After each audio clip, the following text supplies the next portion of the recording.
আসসালামু আলাইকুম রহমতুল্লাহি ওয়া বারাকাতুহু। সকলে কেমন আছেন? আশা করি সকলে সুস্থ এবং ভালো আছেন। আমি আপনাদের দুয়ার বদৌলতে সুস্থ এবং ভালো আছি। তো এখন আপনাদের সামনে যে উদাহরণগুলি পেশ করব বা সামনে নিয়ে আসব সেইগুলি হচ্ছে নুন সাকিন অথবা তানবিনের ইদগামে বিলাগুন্নার র এর মধ্যে হতে যে উদাহরণগুলি আসে সেই উদাহরণগুলি আপনাদের সামনে তুলে ধরবো ইনশাআল্লাহ। তো আমরা জানি নুন সাকিন অথবা তানবিনের 4 নম্বর কায়দাটি হচ্ছে নুন সাকিন অথবা তানবিনের পর যদি র অথবা লাম আসে তাহলে কি নুন সাকিন অথবা তানবিনের ইদগামে বিলাগুন্না হবে। তো তখন আমরা কি করব, নুন সাকিন অথবা তানবিনকে বিনা গুণনা মানে গুণনা ছাড়া মিলিয়ে করতে হবে। নুন সাকিন অথবা তানবিনকে কি করতে হবে? গুণনা ছাড়া মিলিয়ে করতে হবে। আপনাদের সামনে অক্ষর যে অক্ষরগুলো লিখেছি সেগুলো হচ্ছে তা, ওয়াও, আলিফ, বা, আলিফ, র, হা, ইয়া, মিম, আলিফ।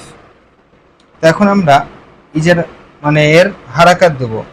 তা, ওয়াও জবর তাও, ওয়াও আলিফ জবর ওয়া, তাও ওয়া, বা, র, দো জবর বার, তাও ওয়া বার, র জবর র, তাওয়াবার র, হা ইয়া জের হি, তাওয়াবার রহি,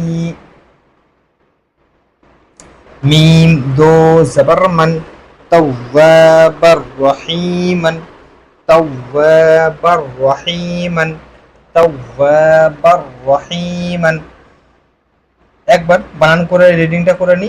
তা ওয়াও জবর তাও, ওয়াও আলিফ জবর ওয়া, তাওয়া, বা, র, দো জবর বার, তাওয়াবার, র জবর র, তাওয়াবার র, হা ইয়া জের হি, তাওয়াবার রহি, মিম দো জবর মান, তাওয়াবার রহিমান, তাওয়াবার রহিমান।